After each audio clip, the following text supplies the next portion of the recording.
First OICL அசிஸ்டன்ட்டோட salary and NISCL ஏஓட salary. OICL நம்ம சேலரி பார்த்தீங்கன்னா ஓஐசிஎல் வந்து நம்ம பேங்க்ல கிளர்க் லெவல், சரியா? நம்ம பேங்க் கிளர்க்கு என்னப்பா அதிகபட்சம் ஒரு 45,000 கிராஸ் சேலரி வருமா?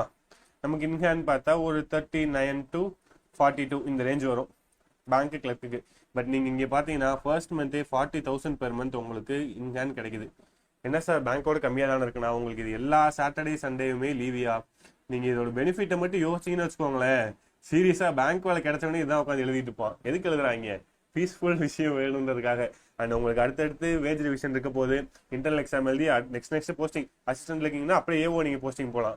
இல்லைனா அதை விட பெரிய போஸ்டிங் ஒன்று இருக்கும், அதை விட டக்குன்னு மாறிட்டே இருக்கலாம். இங்கே பாருங்க, இங்கே உங்களுக்கு பேசிக் பே இனிஷியலில் 22 தான் பேசிக் பே.